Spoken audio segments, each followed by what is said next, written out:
Você já esteve numa conversa em que alguém, em vez de oferecer consolo, decidiu confrontar você com dureza?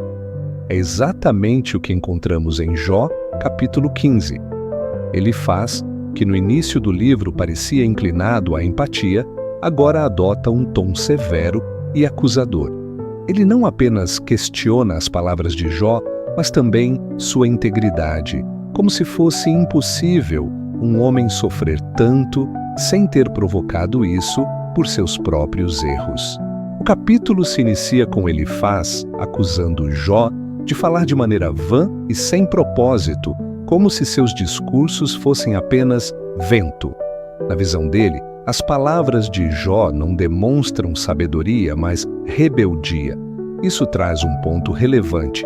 Muitas vezes, o sofrimento prolongado leva observadores externos a julgarem apressadamente, interpretando a dor como consequência direta de uma culpa pessoal. Essa postura de Elifaz é um exemplo clássico de como podemos errar ao tentar interpretar o sofrimento alheio.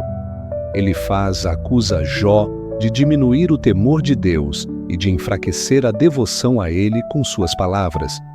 Segundo sua lógica, um homem realmente piedoso não falaria como Jó estava falando.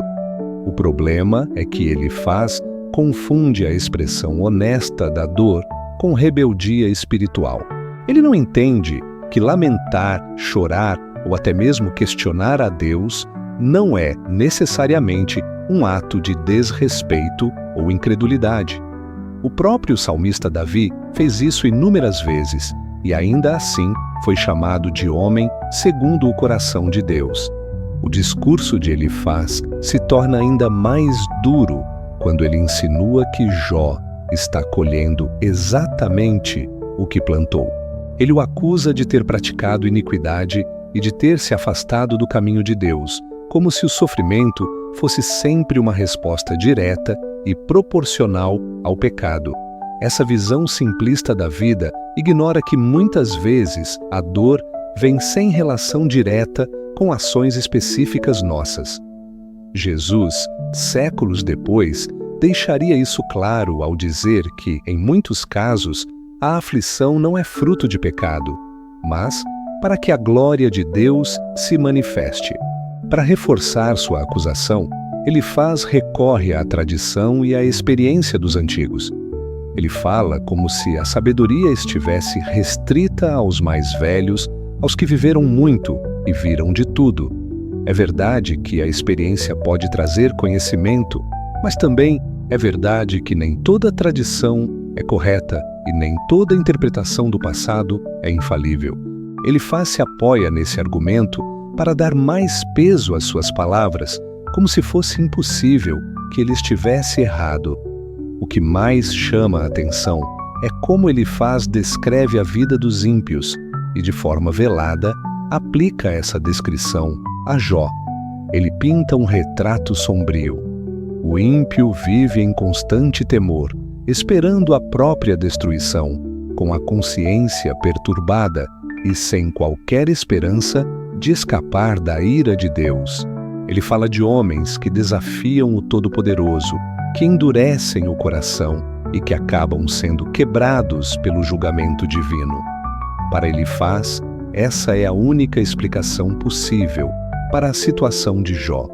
Esse é um dos momentos mais dolorosos para quem lê a narrativa, porque sabemos desde o início do livro que o sofrimento de Jó não tem origem em pecado oculto. Pelo contrário, Deus mesmo o descreveu como um homem íntegro e reto. Mas Elifaz, limitado pela sua compreensão humana, não consegue enxergar isso. E aqui está uma lição preciosa. Nem sempre temos todas as peças do quebra-cabeça, e por isso devemos ser cautelosos ao interpretar a vida e a dor dos outros. A argumentação de Elifaz continua, descrevendo como a prosperidade dos ímpios é passageira e como, no fim, eles são consumidos pela própria maldade. Ele fala sobre casas desoladas, riquezas que desaparecem e famílias que se desfazem. Embora essa descrição possa ser verdadeira em muitos casos, aplicar esse raciocínio a Jó era injusto e equivocado. Jó não estava colhendo o fruto da maldade, mas passando por uma prova que ele mesmo não compreendia. O tom de Elifaz não oferece espaço para empatia ou consolo. É uma postura de julgamento disfarçada de conselho. Ao invés de ajudar a levantar o amigo, ele o coloca ainda mais para baixo. Essa é uma advertência para todos nós. Mesmo que tenhamos convicções firmes sobre o que é certo e errado, precisamos falar com amor e cuidado, especialmente quando alguém está vulnerável. No contexto espiritual, este capítulo nos lembra de que não devemos ser rápidos em associar sofrimento a castigo divino. A Bíblia é clara ao mostrar que os justos também sofrem, e muitas vezes sofrem de forma intensa. Jesus disse que no mundo teríamos aflições, e Pedro escreveu que não devemos estranhar o fogo ardente que vem para nos provar. O sofrimento, no plano de Deus, pode ter propósitos que vão além da nossa compreensão imediata. Ao meditarmos nas palavras de Elifaz, é importante também olharmos para nós mesmos. Será que, em algum momento, assumimos a postura dele com alguém próximo? Será que já interpretamos o sofrimento de outro como prova de sua culpa, sem ao menos considerar outras possibilidades? A forma como respondemos à dor do próximo revela muito sobre a nossa compreensão de Deus e sobre a profundidade do nosso amor. Por fim, Jó, capítulo 15, nos desafia a sermos cuidadosos com nossas palavras. Um conselho mal dado, ainda que com boa intenção, pode se tornar um peso insuportável para quem já está aflito. Em vez de acusações, devemos oferecer presença, escuta e compaixão. Em vez de apontar o dedo, devemos estender a mão. Essa é a diferença entre o amigo que fere e o amigo que cura. No próximo trecho do livro, veremos como Jó responde a essa nova rodada de acusações. Mas por agora, guardemos essa lição. Que nossas palavras, diante da dor alheia, sejam como bálsamo e não como sal sobre a ferida. Porque, ao contrário de Elifaz, somos chamados a refletir o coração de Cristo, que é cheio de graça e de verdade, mas sempre conduzido pelo amor. A resposta de Jó às palavras duras de Elifaz é marcada por uma mistura de indignação e frustração. Ele sente que está sendo tratado com injustiça, como se sua dor fosse apenas um pretexto para que seus amigos provem suas teorias sobre a relação entre pecado e sofrimento. Jó começa apontando que as palavras de Elifaz, em vez de trazerem consolo, são um peso adicional sobre seus ombros já cansados. Ele diz que, mesmo se a situação fosse invertida, ele poderia falar como eles falam, mas preferiria encorajar e aliviar o sofrimento. Aqui, Jó nos mostra uma diferença fundamental entre alguém que julga e alguém que consola. Enquanto o julgamento coloca fardos extras sobre quem já está fraco, o consolo busca aliviar e fortalecer. Jó deseja que seus amigos compreendam isso, mas percebe que eles estão mais preocupados em defender suas próprias interpretações teológicas do que em estar ao lado dele com compaixão. A dor física e emocional de Jó é tão intensa que ele descreve a si mesmo como alguém cujas forças se esgotaram e cujo corpo dá sinais claros de desgaste. Ele sente que Deus o atingiu duramente, como um inimigo que o cerca e o fere. Essa é uma das expressões mais profundas de sua luta interna. Ele sabe que Deus é justo, mas não entende por que o Altíssimo parece agir contra ele. Essa percepção o leva a expressar sua dor de forma ainda mais crua. Jó fala de como se tornou motivo de zombaria, alvo de escárnio até mesmo daqueles que antes o respeitavam. A sua reputação, construída ao longo de anos de integridade, parece ter sido destruída em questão de dias. Essa perda de honra é, para ele, tão dolorosa quanto a própria doença que consome seu corpo. Ele continua descrevendo, com imagens fortes, como sua vida foi despedaçada. Usa metáforas de caçada, como se fosse uma presa cercada por caçadores. Sente-se esmagado, quebrado e vê sua esperança sendo arrancada. Essa linguagem não é exagero dramático, mas a tentativa de traduzir em palavras a experiência de um sofrimento que parece não ter fim. Jó está completamente vulnerável e isso transparece em cada frase. Apesar de tudo, ele não deixa de reconhecer que é Deus quem tem o controle de sua vida. Isso é algo notável. Mesmo sentindo-se ferido pelo Criador, Jó não nega sua soberania. Aqui encontramos um mistério da fé, a capacidade de continuar crendo e se dirigindo a Deus, mesmo quando ele parece distante ou incompreensível. Jó não abandona sua relação com o Senhor, ainda que esteja profundamente confuso e ferido. No meio de sua lamentação, ele se volta para a gravidade da condição humana. Fala sobre como todos nós estamos sujeitos à fragilidade, como a vida é breve e como a dor pode atingir qualquer um.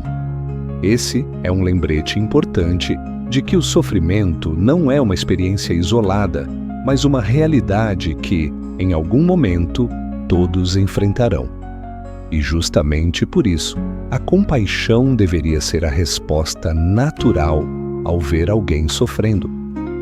Jó não poupa palavras ao descrever o quanto se sente traído pelos amigos. Ele os compara a um rio que seca no verão, quando mais se precisa dele. É uma imagem poderosa para mostrar que, no momento em que mais esperava apoio, encontrou apenas julgamento e frieza. Essa frustração é um alerta para nós. A verdadeira amizade se prova nos momentos difíceis, quando não temos todas as respostas, mas decidimos estar presentes e apoiar. Ao mesmo tempo, Jó expressa que seu clamor não é apenas contra os amigos, mas é também um apelo ao próprio Deus. Ele quer que o Senhor testemunhe sua inocência e intervenha em sua causa. Essa é uma das marcas mais impressionantes de sua postura. Mesmo sentindo que Deus é quem está permitindo tudo aquilo, ele continua buscando nele a solução. É como se dissesse: Senhor, só Tu podes confirmar a verdade sobre mim.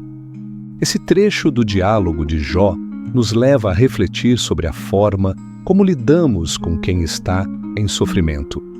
É fácil cair na tentação de explicar o motivo da dor do outro, mas o caminho mais sábio é ouvir, apoiar e, se necessário, chorar junto. O próprio apóstolo Paulo, séculos depois, nos orientaria a chorar com os que choram e levar as cargas uns dos outros, porque isso é cumprir a lei de Cristo.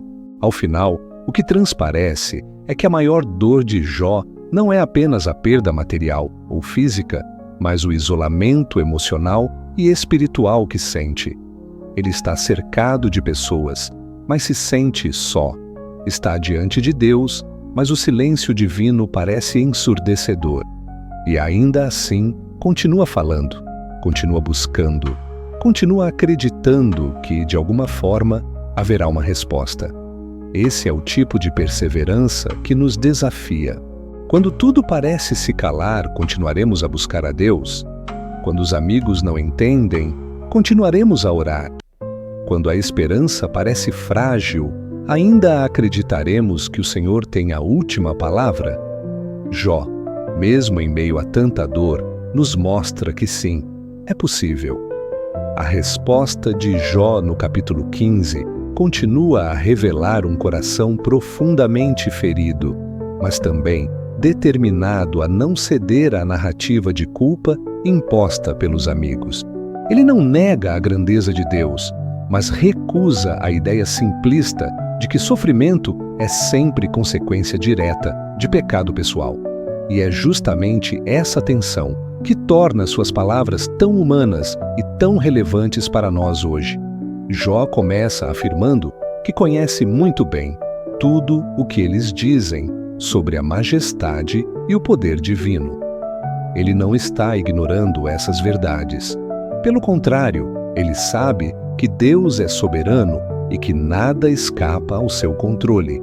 No entanto, conhecer essas verdades não resolve o dilema que o consome. Por que o justo sofre de maneira tão intensa e aparentemente sem causa? Essa pergunta ecoa ao longo de toda a narrativa, e Jó não se contenta com respostas prontas. Ele também reconhece que a grandeza de Deus é evidente na criação, no ciclo da vida, na ordem que sustenta o universo.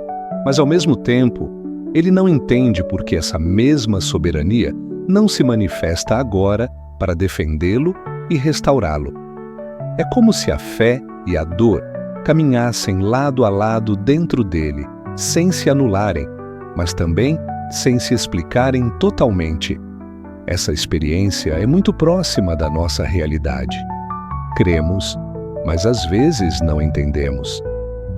Jó descreve como a mão de Deus, que antes o protegia, agora parece pesar sobre ele. É um misto de saudade e perplexidade. Saudade dos dias em que sentia a presença e a aprovação divina, e perplexidade por viver agora um tempo em que o silêncio parece ser a única resposta.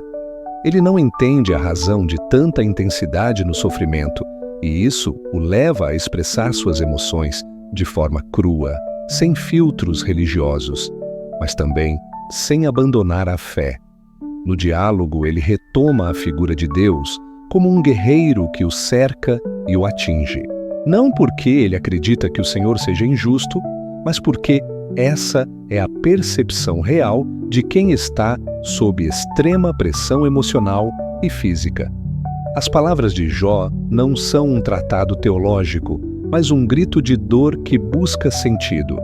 Essa honestidade é um dos motivos pelos quais sua história ressoa tão profundamente em nós. Ele nos ensina que é possível falar com Deus sobre tudo, inclusive sobre nossas dúvidas e sentimentos mais confusos. Outro ponto importante é que Jó não se cala diante dos amigos. Ele rejeita o discurso que tenta encaixar sua dor em fórmulas religiosas. Para ele, essa é uma forma de distorcer a realidade, de minimizar a complexidade da vida humana diante de Deus. Ele prefere enfrentar o desconforto de permanecer com perguntas sem respostas, a aceitar uma explicação que não condiz com a verdade de sua experiência. Ele também denuncia a incoerência de um sistema de pensamento que só vê justiça de Deus quando ela parece punir. Jó sabe que o caráter divino é muito mais amplo, que envolve misericórdia, bondade e cuidado. Reduzir Deus a um juiz severo é ignorar a plenitude de quem Ele é.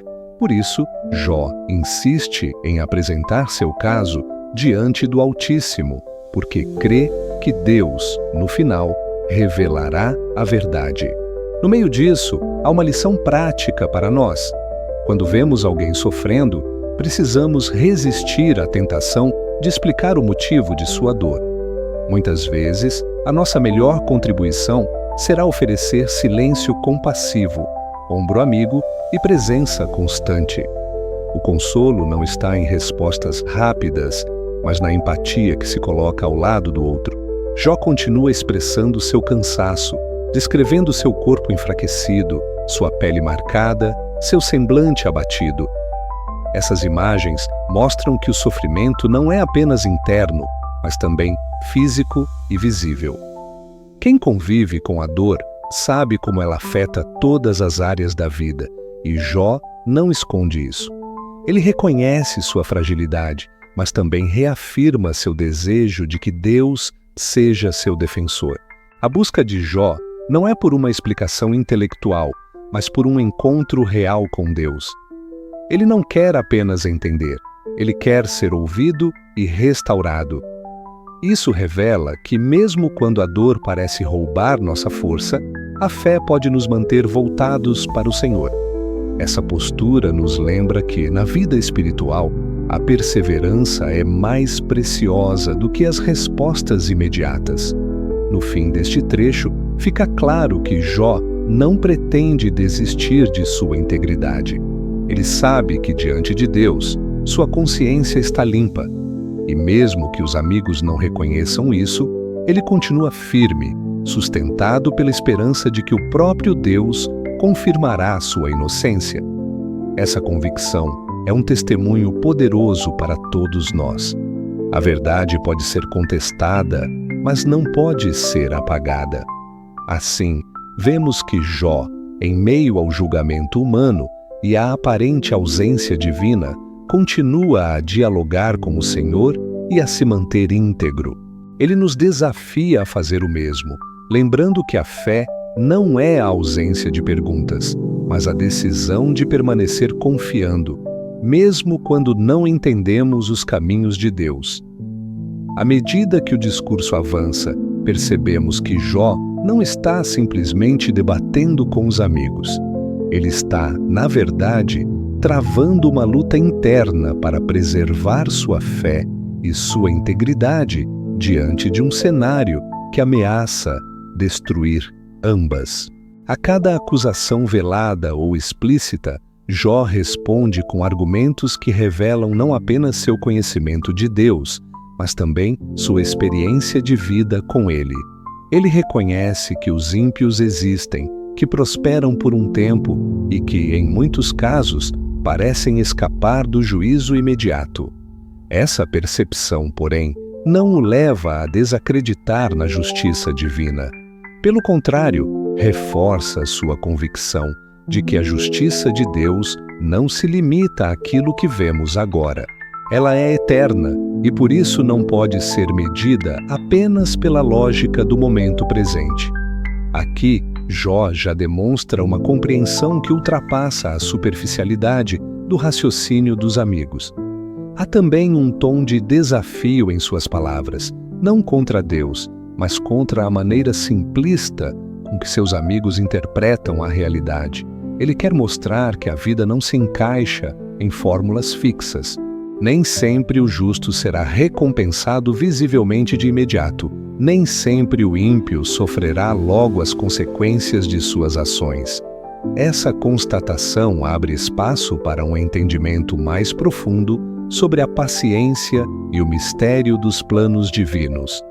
Jó continua descrevendo a dureza de sua experiência, usando imagens intensas para expressar como se sente acuado e sem saída.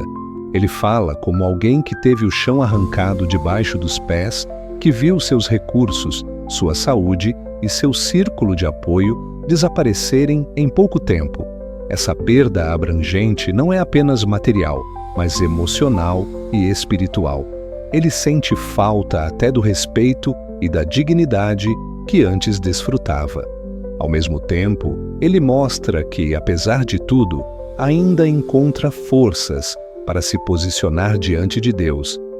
Essa postura nos ensina que fé não é passividade. É possível estar em sofrimento profundo e, ainda assim, manter uma atitude de busca ativa por respostas e restauração.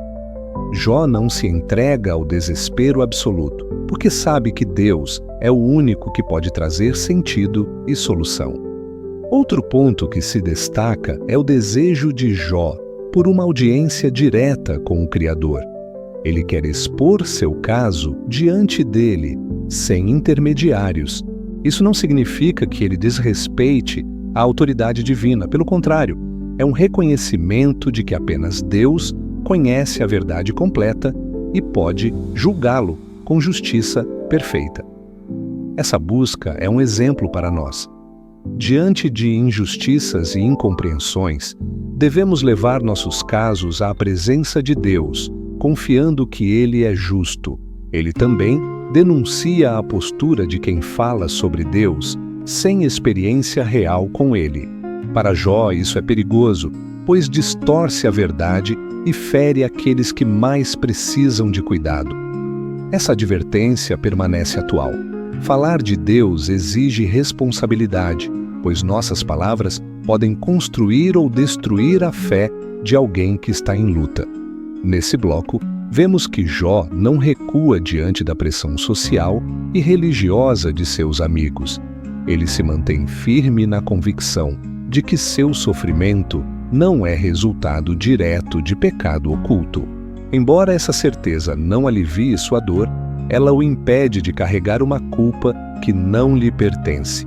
Esse discernimento é fundamental para qualquer um que enfrente acusações injustas, saber diferenciar entre responsabilidade real e peso indevido. A partir dessa clareza, Jó consegue sustentar sua integridade e resistir ao desânimo total.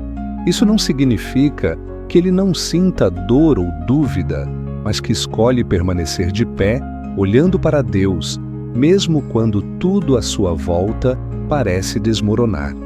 Essa atitude é um testemunho vivo de que a verdadeira fé não se mede pela ausência de sofrimento, mas pela perseverança em meio a ele. Conforme lemos suas palavras, percebemos que Jó não busca apenas sua própria defesa. Ele também está questionando um sistema de crença que, ao invés de consolar, oprime. Isso é um lembrete para a igreja de hoje. Nossa missão não é impor interpretações rígidas sobre a dor alheia, mas oferecer presença, escuta e amor. É Deus quem julga, nós somos chamados a cuidar. Assim, este trecho nos mostra que o sofrimento de Jó vai além do físico. É também um embate contra discursos distorcidos e contra a tentação de moldar Deus à nossa compreensão limitada. Ele prefere lidar com o mistério a aceitar uma mentira reconfortante. E nisso, ele nos inspira a abraçar a fé, mesmo quando ela nos coloca diante de perguntas sem respostas imediatas. Ao avançarmos para o fechamento deste capítulo, percebemos que Jó mantém sua posição com firmeza, apesar de toda a pressão que sofre. Ele não cede à narrativa dos amigos e não aceita carregar uma culpa inventada. Essa postura nos ensina algo poderoso. Integridade diante de Deus não depende da aceitação ou aprovação das pessoas, mas da consciência limpa diante do Criador. Jó prefere permanecer fiel à verdade, mesmo que isso signifique enfrentar a solidão e a incompreensão. Ele continua descrevendo a soberania de Deus sobre todas as coisas. Reconhece que o Senhor é quem exalta e abate, que é Ele quem decide o tempo e o destino de cada pessoa. Essa visão ampla e reverente sobre o poder divino é o que o sustenta. Jó sabe que, mesmo que tudo ao seu redor pareça ruir, nada foge ao controle do Altíssimo. Isso nos lembra que a fé sólida não se baseia nas circunstâncias, mas no caráter imutável de Deus. Ao refletir sobre a sabedoria divina, Jó contrasta a limitação humana com a plenitude do entendimento de Deus. Para ele, a verdadeira sabedoria não está nos discursos eloquentes nem na experiência de vida acumulada, mas no temor do Senhor. Esse princípio atravessa as Escrituras e permanece inalterado até hoje. Somente quando nos curvamos diante de Deus é que começamos a entender o que é realmente viver. Ele também denuncia o perigo de interpretações religiosas superficiais. Seus amigos, ao tentarem explicar sua dor com teorias simplistas, revelam que não compreendem a complexidade dos caminhos de Deus. Essa advertência ecoa para nós. Não devemos usar a fé como ferramenta para julgar ou enquadrar a experiência alheia. O papel de quem crê é sustentar, apoiar e interceder, não condenar. Nesse ponto, podemos notar como Jó mantém viva sua esperança. Embora esteja mergulhado em um sofrimento profundo, ele não perde de vista que Deus é justo e que, de alguma forma, sua situação será esclarecida diante do trono divino.